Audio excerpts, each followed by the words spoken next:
Le pape François s'est envolé pour le Soudan du Sud cet avant-midi après 4 jours passés en RDC. Une visite qui s'est déroulée sans problème majeur. Le voyage pontifical avait pour but de réconcilier et d'aborder sans embâche la question de la violence dans l'est de la RDC. La demande de la RDC à l'EAC de retirer dans ses rangs les officiers rwandais n'a pas été digérée par la force régionale qui a demandé des explications à Kinshasa. Mais comment ces officiers sont-ils arrivés? Que comprendre de ce désaccord? Et quelle incidence cela peut-il avoir? À suivre dans ce journal. 40 jours après le décès de l'artiste musicienne Tchala Moana, une messe d'action de grâce est prévue en la paroisse Notre-Dame de Fatima ce samedi 4 février à 14h. Célébration qui sera ponctuée par le dévoilement de sa pierre tombale. Le journal sur Télé 50, bienvenue. Dans la foulée de sa visite à Kinshasa, le pape François atterrit dans l'après-midi de ce vendredi à l'aéroport international de Juba, la capitale du Soudan du Sud. Mais revenons d'abord à Kinshasa, qui a été durant 4 jours la ville papale. Un voyage apostolique et porteur de paix dans un pays en proie à la violence et à l'insécurité dans sa partie est. Depuis plus de 2 décennies, le pape François a plaidé pour le retour de la paix et la fin de la colonisation économique du plus grand pays de l'Afrique centrale. Tout est bien qui finit bien. C'est l'une des grandes réussites événementielles organisées par le gouvernement congolais. Aucun mort, aucun incident majeur, alors que plus de 3 millions de personnes avaient été mobilisées de part et d'autre durant les 4 jours passés sur le sol de la capitale congolaise par le souverain pontife. Il y a eu entre autres des rues dégagées avec moins de bouchons et d'embouteillages. Des opposants, Martin Fayulu et Marie-Ange Mouchobekwa, ne citer que ces derniers qui ont accordé le pardon malgré l'injustice dont ils ont été victimes. Et même la chaîne nationale, souvent objet de critiques, a été unanimement encensée pour la réussite de la retransmission de la visite. L'arrivée du pape apporte alors tous les signes d'une vraie réconciliation en gestation. Le gouvernement ne s'est pas caché de s'en féliciter. Mais je crois qu'on n'a jamais eu une visite qui soit une telle réussite, surtout le plan. Donc, on est peut-être mal placé pour en parler, mais on a mobilisé au moins 1 à 2 millions de personnes, pas de blessés, pas d'incidents, pas de morts, pas d'accidents. C'est vous dire les détails qu'on a suivis à chaque étape pour nous assurer que cette visite soit historique. Elle était historique à plusieurs titres, dans l'organisation, donc dans la forme, mais aussi dans le fond, parce que le pape François a amené des messages qui ont été très clairs. Bien avant de s'envoler pour Djouba, le chef de l'église catholique s'est entretenu avec les évêques congolais. À eux, il a été clair, l'affairisme n'a pas sa place au sein de l'église. Le commerce, s'il vous plaît, laissons-le en dehors de la vigne du Seigneur. Un pasteur n'est pas un homme d'affaires, non. Contrairement à l'arrivée, c'est le président de la République lui-même qui a accompagné le souverain pontife jusqu'à l'aéroport de Njili. Le pape parti, les fils retournent dans leur quotidien. Reste alors le prochain grand événement, les élections générales qui, du vœu de l'évêque de Rome, doivent être libres, démocratiques et transparentes. Le pape François poursuit son pèlerinage de paix ce vendredi. Il a atterri cet après-midi à Djouba, au Soudan du Sud, un pays déchiré par des années de conflits où les dirigeants peinent toujours à se réconcilier. Et c'est depuis le jardin du palais présidentiel de Djouba que le pape a prononcé son premier discours, exhortant avec force les dirigeants à s'engager vers une paix véritable. Mais que savoir de ce pays plus jeune au monde? Benjamin Moudiata nous en dit plus. Après la République démocratique du Congo, les papes s'envolent pour le Soudan du Sud. C'est le premier voyage papal dans ce pays, alors que de troubles ont fait des millions de déplacés. De nombreux fidèles ont afflué ces derniers jours Djouba, la capitale, pour voir le souverain pontife. Une visite principalement pour encourager la paix et la réconciliation dans ce pays ravagé par des violences. La création d'une identité nationale sud-soudanaise ne va pas toujours de soi car le pays ne compte pas moins de 64 groupes ethniques. Le pays des Salva Kiir, devenu indépendant en 2011, une guerre civile avait éclaté en 2013 dans le pays, opposant le président Salva Kiir et son vice-président Kiir Machar. Bien qu'un accord de paix a été signé en 2018, les violences intercommunautaires n'ont jamais cessé. Pour la petite histoire, c'était à la suite d'un référendum d'autodétermination organisé du 9 au 15 janvier 2011 que le Soudan du Sud a fait sécession de la République du Soudan le 9 juillet 2011. Malgré l'adhésion du Soudan du Sud à l'Organisation des Nations Unies, des conflits territoriaux subsistent encore quant au tracé définitif et officiel de la frontière soudano-sud-soudanaise. À Djouba, la capitale du pays le plus jeune au monde en termes d'âge, le pape de 86 ans sera accompagné des chefs des églises d'Angleterre et d'Écosse, représentants de 2 autres confessions chrétiennes de ce pays de seulement 12 millions d'habitants. Autre actualité, les chefs d'État de l'EAC se réunissent ce 4 février à Bujumbura en République du Burundi pour le 20e sommet extraordinaire des chefs d'État de l'EAC. À l'ordre du jour, évaluation de la situation sécuritaire dans l'Est de la République démocratique du Congo et voie à suivre selon la porte-parole de la présidence Tina Salama. Le chef de l'État Félix Tshisekedi a confirmé sa présence à ces assises. La RDC a dit non à la présence de 3 officiers rwandais dans le quartier général de la force régionale. L'EAC a aussitôt demandé des explications à Kinshasa qui a autorisé la présence de ces militaires rwandais. Mais quelle incidence peut avoir cette décision de la RDC? Jean-David Kilolo a tenté de donner des réponses. Après la prise de décision du vice-premier ministre, ministre des Affaires étrangères, Lutundula, de demander aux officiers rwandais, membres de l'état-major de la force régionale de la communauté de l'EAC, de quitter les sols congolais. Le secrétariat de cette organisation a, dans une correspondance, demandé au vice-premier ministre, ministre des Affaires étrangères, Lutundula, des explications sur cette décision, estimant que c'était une décision des chefs d'État lors de la réunion du 2 novembre 2022 et non celle des affaires étrangères. La décision congolaise n'est pas appréciée du côté de la communauté des États d'Afrique de l'Est, ce qui aurait justifié une convocation d'une réunion urgente de tous les chefs d'État au Burundi, sauf qui devrait recevoir le pape François. Appartient-il à une force régionale de demander des explications au ministre sectoriel d'un État aussi souverain sur une matière donnée? Les réponses sont divergentes, compte tenu de la sensibilité et des enjeux des dossiers.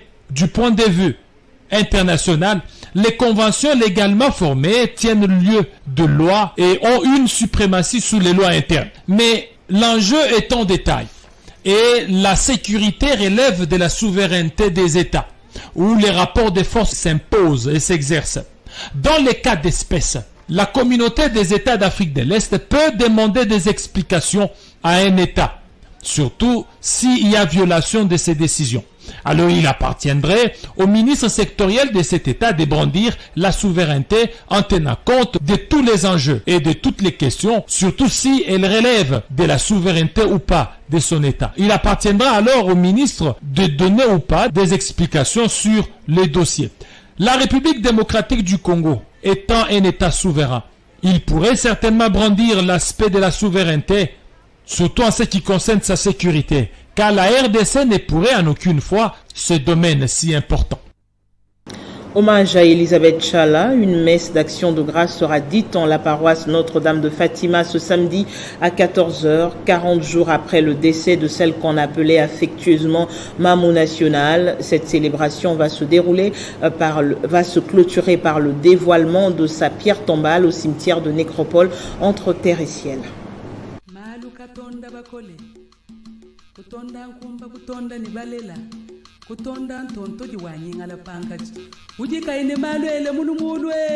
Affectueusement appelée Mamou National, une chanteuse, danseuse, productrice, actrice et femme politique congolaise, originaire des Bakwa Kassanzu, au Kasaï occidental, née le 13 mai 1958 à Elisabethville, actuelle Lubumbashi, était morte à 64 ans le 10 décembre 2022 à Kinshasa après un malaise. Une messe d'action des grâces sera dite ce samedi 4 février à l'église Notre-Dame des Fatima à 10h juste, à l'occasion du 40e jour de la disparition d'Elisabeth Tchalamwana Mouidikaï. Les obsèques officielles de l'artiste et musicienne Elisabeth Tchalamwana avaient eu lieu le 23 décembre dernier à Kinshasa. Une cérémonie était organisée au Palais du Peuple pour rendre les derniers hommages à la reine du Moutouachi, en présence de plusieurs musiciens, membres du gouvernement et cadres de son parti politique, Parti du Peuple pour la Reconstruction et la Démocratie, PPRD. En rappel, Mamou National Tchalamwana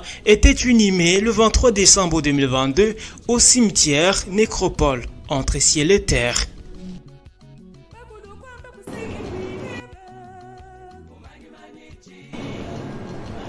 C'est une grande conférence débat organisée à l'initiative du Club des jeunes constitutionnalistes congolais ce vendredi à Lubumbashi. Les doyens des universités de Kinshasa et Lubumbashi, des spécialistes en droit constitutionnel et des professeurs d'université ont réfléchi sur le deuxième arrêt de la Cour constitutionnelle dans l'affaire Bukanga Lonzo.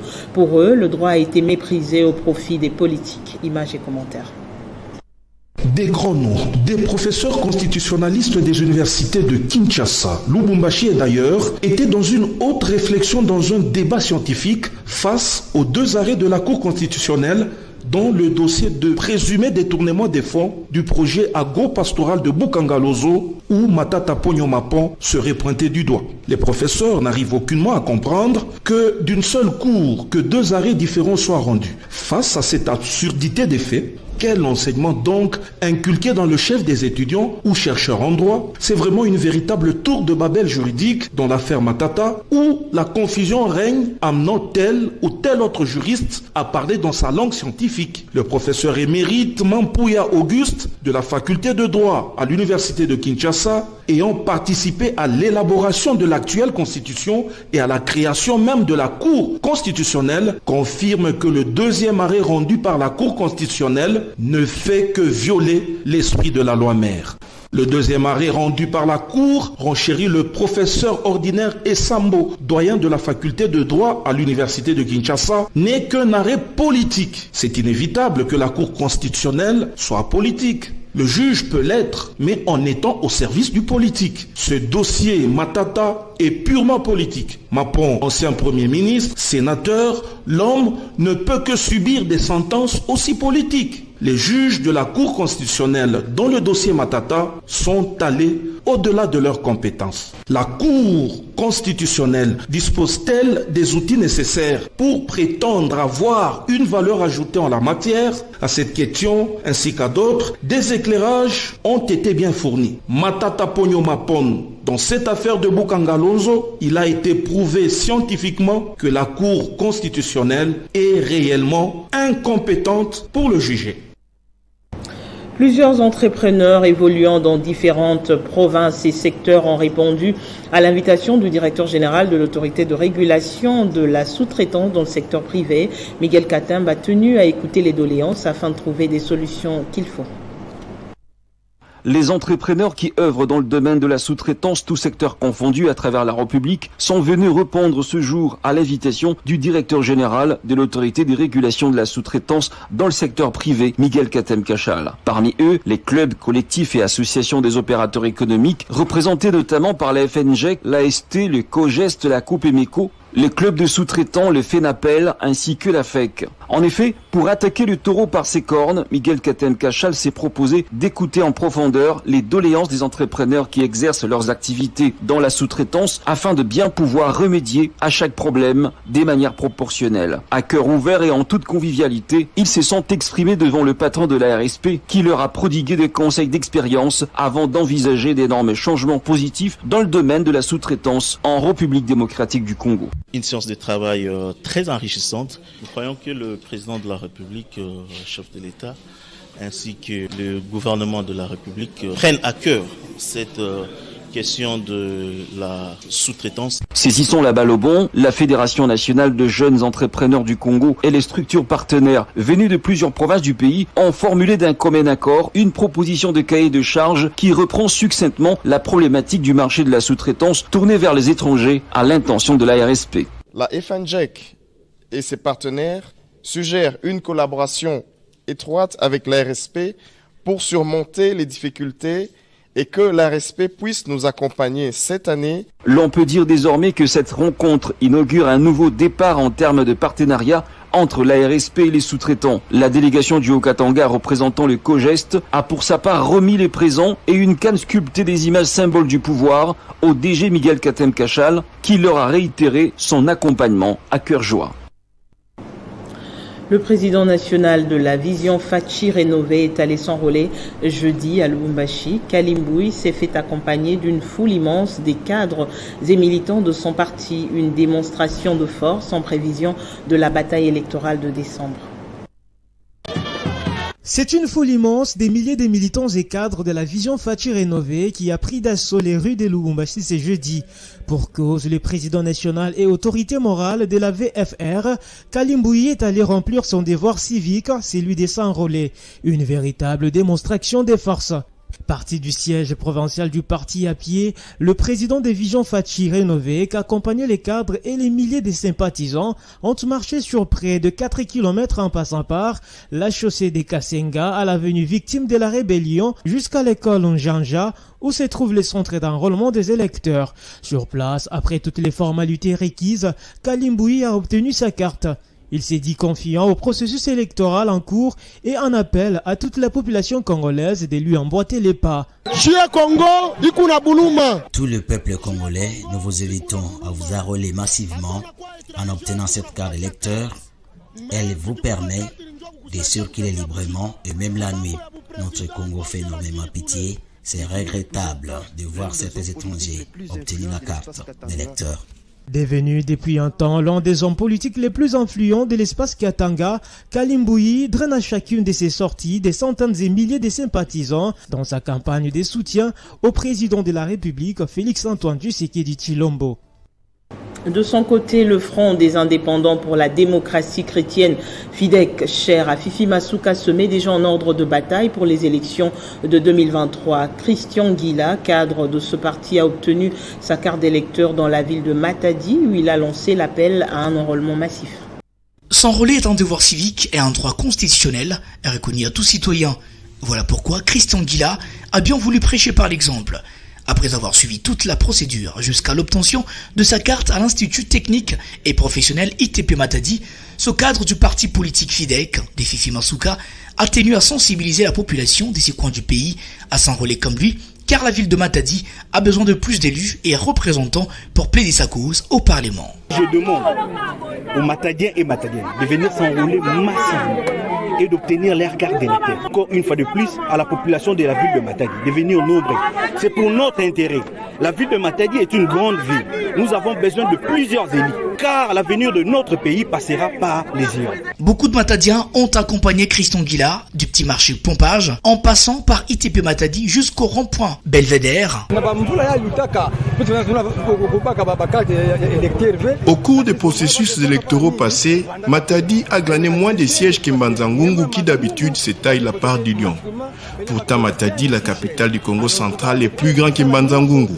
Le message de Christian Guila est important. Nous devons nous faire enrôler massivement pour hisser les poids politiques de notre ville. Ils mordent l'hameçon, une nouvelle vision, un nouveau souffle, plus de députés consciencieux pour la ville de Matadi, c'est le vœu de Christian Guila, et cela passe par un enrôlement massif, et les Matadiens ont jusqu'au 17 février pour relever ce défi.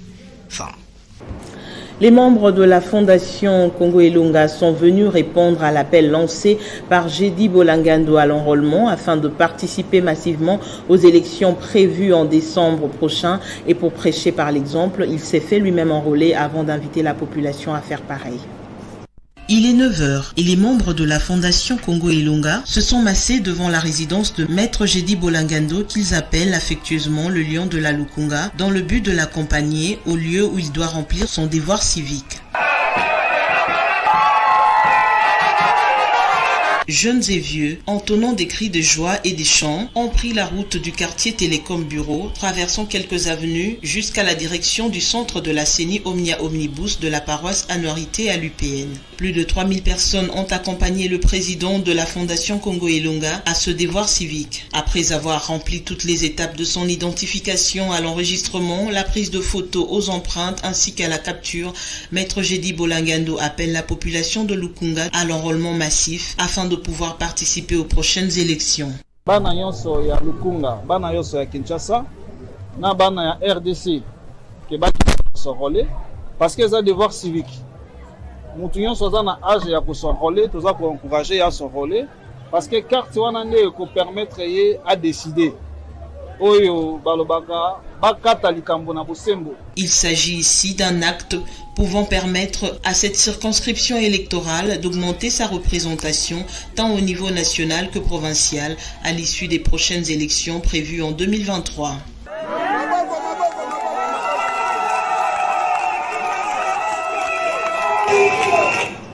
La Ligue des jeunes du parti politique Alliance des paysans et indépendants en ville de Kinshasa se renforce en vue des échéances électorales à venir. Le parti a nommé des nouveaux animateurs pour un sang nouveau dans un seul but de reconquérir le pouvoir.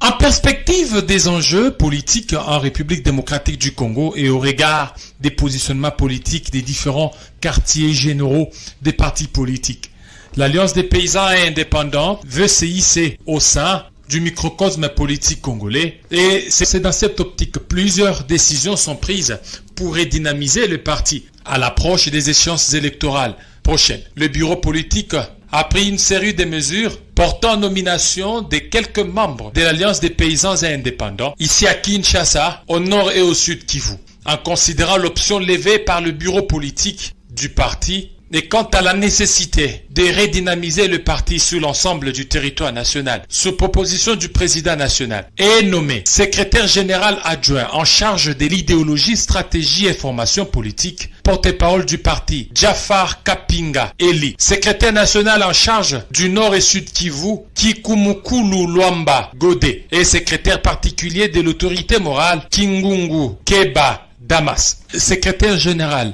Nicolas Kississou Nsemi, avec le visa de l'autorité morale Joseph Kokonyangi Witanene. En international, c'est un sommet de grande envergure ce vendredi à Kiev, mettant face à face l'Union européenne et l'Ukraine. Au menu des échanges, les questions de l'adhésion du pays de Volodymyr Zelensky à l'Union européenne et la mise en place d'un autre paquet de sanctions contre Moscou.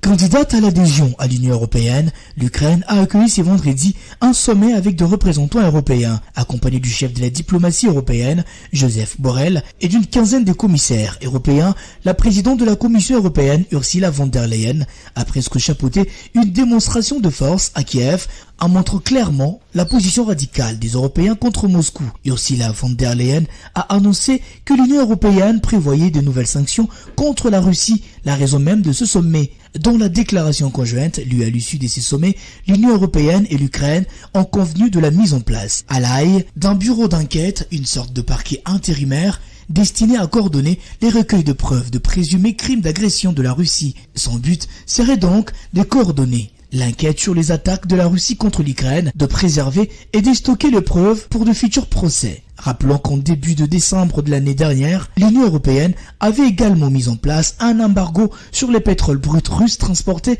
par la voie marine. Celui-ci va s'éteindre dès le dimanche 5 février prochain à l'achat des produits pétroliers raffinés russes et les pays du G7 plafonneront également le prix de ces produits. Alors qu'une menace plane sur une nouvelle escalade militaire russe, Vladimir Poutine, de son côté, continue de rassurer la communauté internationale d'avoir de quoi répondre aux Occidentaux qui livrent des armes à l'Ukraine. Ce journal est terminé. Place au rappel des principaux titres. Le pape François s'est envolé pour le Soudan du Sud cet avant-midi après 4 jours passés en RDC, une visite qui s'est déroulée sans problème majeur. Le voyage pontifical avait pour but de réconcilier et d'aborder sans embâche la question de la violence dans l'est de la RDC. La demande de la RDC à l'EAC de retirer dans ses rangs les officiers rwandais n'a pas été digérée par la force régionale qui a demandé des explications à Kinshasa. Comment ces officiers sont-ils arrivés? Que comprendre de ce désaccord et quelle incidence cela peut-il avoir? Vous avez suivi tous ces détails dans ce journal. 40 jours après le décès de l'artiste musicienne Elisabeth Chala, une messe d'action de grâce est prévue en la paroisse Notre-Dame de Fatima ce samedi 4 février. Célébration qui sera ponctuée par le dévoilement de sa pierre tombale. Merci de votre attention. L'actualité continue sur Télé 50. À très bientôt.